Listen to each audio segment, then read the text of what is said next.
The no trust vote has finally come to an end. 3 days of an ill-tempered crossfire in Parliament, ending with an over 2-hour speech by the Prime Minister. How did it go? How did it look? Who came out on top? How was the Prime Minister's speech? We're going to quickly do a small mini democratic newsroom here on India Today to find out what our biggest faces think. Rajdeep, starting with you. Yesterday's mini democratic newsroom has gone viral, as we can see. Everyone's talking about it. What did you think of the Prime Minister's speech? And overall, who do you think won the show? Prime Minister broke Lal Bahadur Shastri's record. 2 hours, 13 minutes in a no-confidence motion against 2 hours, 12 minutes of Lal Bahadur Shastri. So that's the first thing that struck my, as my trivia, the trivia point. Look, the Prime Minister is a consummate performer demagogue. And in that sort of colosseum that he made the Parliament, virtually rousing his supporters on various issues, that's Mr. Modi for you. I think if Rahul Gandhi's speech lacked gravitas, Mr. Modi's speech lacked humility. I think this was an occasion to bring people together. As you saw, the opposition walked out because the Prime Minister didn't speak about Manipur till minute 96 or 97. And it was unfortunate. I would have thought that this entire no-confidence motion should have brought both sides together, since it was on Manipur, which is still in a very fragile situation. It's really hard, Rajdeep. How else is the Prime Minister supposed to try and bring people together? He's reaching out. The Home Minister yesterday got Parliament to put out, everybody getting together, putting out a resolution. The Prime Minister today wanting to reach out on Manipur, and before he started speaking about Manipur, the opposition casually walks out. Now, this is a no-confidence motion that they've sought. They must, after spewing all the venom that they did, saying everything that they did, they should have sat back and heard the Prime Minister speak. It's really unfortunate to the voters of this country for the opposition to walk out. They wanted the Prime Minister to speak, and yet they walked out. I'm going to make a distinction between what the Home Minister spoke of and the Prime Minister. The Home Minister was very pointed and focused on Manipur. It's his department. He has to. He has to, yes. But this no-confidence motion, as we all know, was put in place largely to get the Prime Minister to break his silence on Manipur. He uses the occasion for 100 minutes to pour venom in a way on the opposition. Just a minute. To pour venom, which shows that he was sounding a little bitter. Just as Rahul Gandhi sounded way too angry yesterday, in my view, the Prime Minister sounded way too bitter and therefore not statesman-like, which would have expected. As I said, this was the Prime Minister. What else are you expecting the Prime Minister to do? It's a no-confidence motion, not just on the issue of Manipur, but across the functioning of his government. And that is what the Prime Minister has done. He's given an account to the voters of this country of how he thinks his government has performed in the last 9 years. Yes, but if you saw that, exactly. If you compare it to 2018, there was much more about his government's performance in terms of specifics. A lot of time this time, first 80 to 90 minutes was spent in dissing the opposition. How terrible they are, how negative they are, how anti-India they are, But who in the opposition came across to you, Rajdeep, as being well prepared? Now tell me, said. Shashi Tharoor did not get a chance to speak. Mahua Mitro spoke very briefly. Gaurav Gogoi got off to a decent start. Outside of that, who? Dimple Yadav, Khanni Modi, T.R. Balu, who came across as being well spoken? Now, well prepared? there, Rahul, I agree with you. And there I agree with the Prime Minister. When the Prime Minister said it himself, that if you are going to bring a no-confidence motion, come well prepared, let's have a proper debate on Manipur and other issues. That's where the opposition missed an opportunity, because they had no clear theme. Scattered. Either they should have said, this is a double-engine sarkar which has failed, and given me reasons why they failed. Each of the opposition MPs came to give their own spiel without having a coherent narrative. There I agree. But Gandhi, he's not there at the beginning of the speech. He comes in for a while. No, but it's all of it together. And somewhere halfway down the speech, they decide to walk out.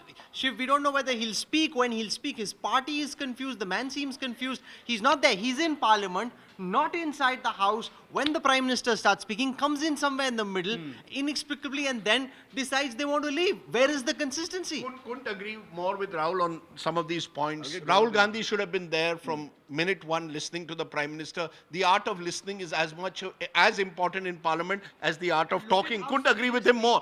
I just felt today was an occasion for the Prime Minister to rise above the din. You see, there's been a lot of din in Parliament. The Prime Minister himself doesn't come too often to speak in Parliament. It was an occasion for, in my view, to reach out across the aisle. Maybe the other side also doesn't want to reach out. Point well taken. But we are discussing today the Prime Minister's speech, not the opposition's behavior. Opposition shouldn't have walked out, in my view. You don't walk out. You should be there listening to the other side, however bitter it may sound. That's, that's politics. They wanted the Prime Minister. That's what the British Parliament, the Westminster model is. Someone attacks you, you hit back, and you listen to each other. The opposition, unfortunately, doesn't listen enough.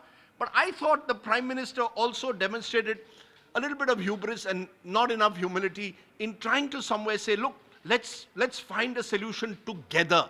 He said that. No, but does the No, I opposition want did- to find a solution together? I mean, the Prime Minister is expected to find the solution together. The opposition is more like the Bofor's gun, famous for its shoot and scoot. That's exactly what they did. The Bofors, you shoot and you scoot. That's what the opposition did. When the Prime Minister was responding, you counter him on facts. You counter Amit Shah on facts. The opposition didn't do that. They scooted. That's point one. Point two, the Prime Minister is giving details of his achievements in the past 9 years, and why not? It's an election year in 2024. You bring a vote of no confidence and he says, this is my achievement. The opposition will not vote for him. He's reaching out to his voters. What's wrong in Also, that? Gaurav, what should be done on Manipur? Where did the government go wrong? Where is What did constructive Biren suggestion? Singh do wrong specifically? Those are the kind of facts that the opposition is supposed to bring, Rajdeep, to the parliament during a no confidence motion. This is not a college debate. You're not doing an election debate. This is a parliamentary debate. And there There are were no things they could have said. construction- There are things the opposition could have brought up. But in this terms is of a specifics. democratic newsroom about the Prime Minister, not the opposition, I thought. No, but it's So, not so we judging should, everything in so detail, if you look right? at the first 90 minutes, just go back and look at it. Look at the amount of, the entire speech is directed as completely, in a way, dissing the opposition, in saying that the opposition should be Scattered, completely discounted. divided. They're divided, they're anti-India for raising the questions they do. And I think as a result, you've only widened the divide. But let's be honest, if you're asking me who won the debate, if this was our college union debate or whatever, the BJP, particularly, I thought Amit Shah yesterday, and the Prime Minister in his own unique way, will carry the day. Between the two of them, they've spoken 4 hours, 12 minutes. Okay, Rahul, They've- first They've shown, Rajdeep, that they're not boxing in the same class.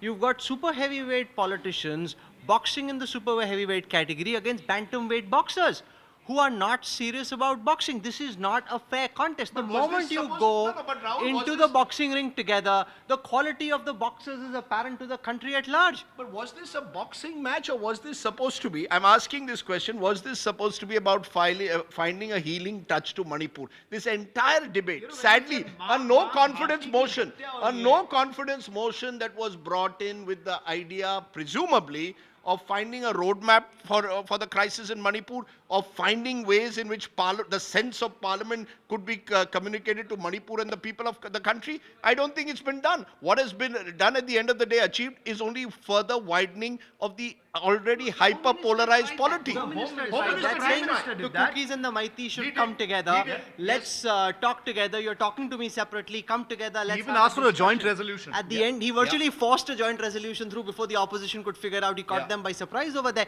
He did try. I mean, how else, when there are 560 odd people in the room, are you supposed to forge consensus? I mean, look at what Rahul Gandhi is saying. He says, Ma Bharti has been butchered and murdered. I mean, is that the kind of thing to say? Is and that then a that, healing and touch? that Ravan Is that a counter, healing touch? the Ravan Calling the counter Prime is a Minister strong Ravan, counter, saying that it's your ahankar that's brought you from 400 to 40. But if you remember, that's exactly what we said yesterday. Rahul Gandhi's speech lacked gravitas. It was full of too much of anger and almost a sort of nafrat towards that's what the he other said side. yesterday, That was said. My point is, when I look at the Prime Minister's speech today, you're constantly rousing your people to echo, to sort of say Modi, Modi, and saying, Congress, is that what you want to do? Convert Parliament into a bit of a coliseum? Maybe you do. Look, Mr. Modi, It's not a one-way street. The opposition can do that, but the Prime Minister cannot do that. opposition But hardly point did one. that. But Look, the point, Rajdeep, just a minute. yeah. I started off by saying that this is the Prime Minister's strength. The Prime Minister is a performer, demagogue, in my view, in Parliament and outside. That's where he's at his best, where he's virtually taking on his rivals. He's a pugilist. He is a boxer. and you could call him This super is a heavyweight. boxing fight. The other side's problem is the other side came, in my view, relatively unprepared, barring a couple of them. I thought there were some very good speeches. Gaurav Gogoi, Asaduddin Owaisi made some very good speeches. Hardly got time. Yeah, but they made some decent speeches. My point is, in an ideal world, I thought by the end the Prime Minister should have been the statesman. Today, I think there was a sense that he's angry and bitter. I think he's angry and bitter. Far more statesman-like. Absolutely. Then of all the people who spoke in Parliament, the Prime Minister came across most statesman-like for the manner in which he wasn't shrill, he wasn't angry in the manner in which Rahul Gandhi was. He wasn't shrill? Not in the manner in which Rahul Gandhi was. Rahul Gandhi saying Ma Bharati is No, but being why are we murdered. comparing here? No, so This, where, if it's a debating contest, you're supposed to compare the different debaters who are out showing their no, are best, you and saying then the you Prime deter- Minister wasn't shrill today? Relative to Rahul Gandhi, most certainly not. Yeah, but the Prime Minister was there on facts. He says on his Swachh Bharat mission, the effort was to save 3 lakh lives. 4 lakh lives have been saved with Jal Jeevan mission. He's quoting the World Health Organization. So these are his achievements in the past 9 years. He's talking about the vision ahead, what he intends to do. And what's the opposition talking about? Does the opposition have any constructive suggestion on how do you take this country forward? Or is the opposition only saying this country is broken, this country is gone, this country is finished? That's not how country functions. On that, I agree with Gaurav and Rahul that I think the opposition has to realize that you've got to do politics beyond anti-Modism. Because then Mr. Modi becomes the central figure, and as we saw in 2019, Like in 2019. you know, Aayega to Modi, as he almost seemed to suggest the inevitability. No, he was of talking it. about 2028 You know, and I'm stuff gonna now. come- Now, Like it's now, inevitability. I as a political observer will see that as hubris. Yeah. That, you know, you've decided this, that hum to aana hi hai, inevitability of me winning.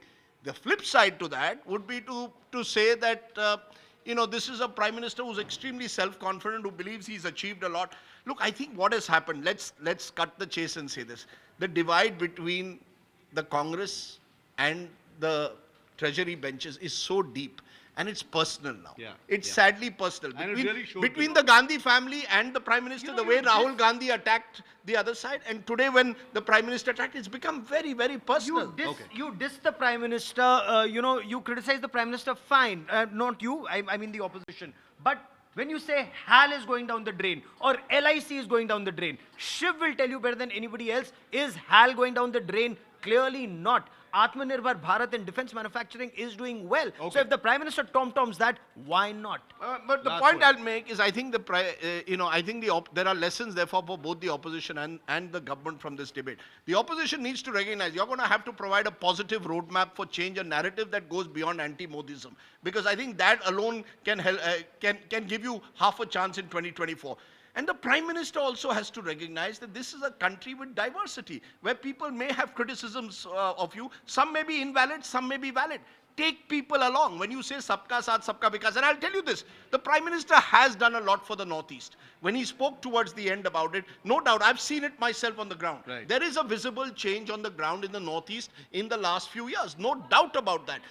Therefore, you don't need to, be so personal and bitter at times about the opposition. Rise above the din and show that you're statesman-like. You're the Prime Minister of the country. Okay, This is for the we're viewers. out of time. Last 30 seconds, if I may. This is for the viewers, for the audience, for the voters. Voters shouldn't think that, Manipur is destroyed today. Manipur was paradise, or the Northeast was paradise earlier. So the Prime Minister is saying, look where we've got the country from. When Mizoram was bombed by Indian Air Force in 1966, that's a fact that this generation does not know. The problems that were there in Nagaland, the problems that were there in Manipur, that's a fact. We've reported it on ground that IAS, IPS officers were paying a part of their salary as, these 60 terrorist groups that were operating there. Let things have improved. whataboutery not Gentlemen, it's I'm but out let of time. whataboutery It not is become not synonymous whataboutery. with empathy. We need empathy at the moment. We need a healing touch. We Just need one facts. point to our democratic newsroom, Shiv. Rahul Kanwal has not walked out. He's got a show. Just in case you thought that there's been a walkout here. You know, there's been no when I have such learned senior colleagues on the Democratic Newsroom, let me say that I can't get a word in edgewise. I'll So tell you. those who are asking, Shiv, what about your opinion? I would much rather Shiv. take a back seat when I have wonderful Shiv. people like Rajdeep sir and Gaurav with me here Shiv, let me- on the Democratic Newsroom. No, Only 10 seconds. Yeah, Rajdeep 10 sir, seconds. 10 seconds. Shiv is the cleverest out of us all. Because when this video goes out there, maybe the Prime Minister is also going to watch it. He's going to say, Rajdeep, Gaurav, Rahul, he's going to assess us. Shiv's going to say, I was the neutral observer. I was Om Birla. I'm the facilitator. I'm the facilitator. He's playing clever. The But we all divisions, put facts first. the divisions have never been deeper. The road to 2024 is wide open, and I think many of the things we saw happen in Parliament over the next 3 days are going to resonate on this road as we go forward. Happy election season. India's #1 political team. Some of them standing with me here. Thanks so much for watching.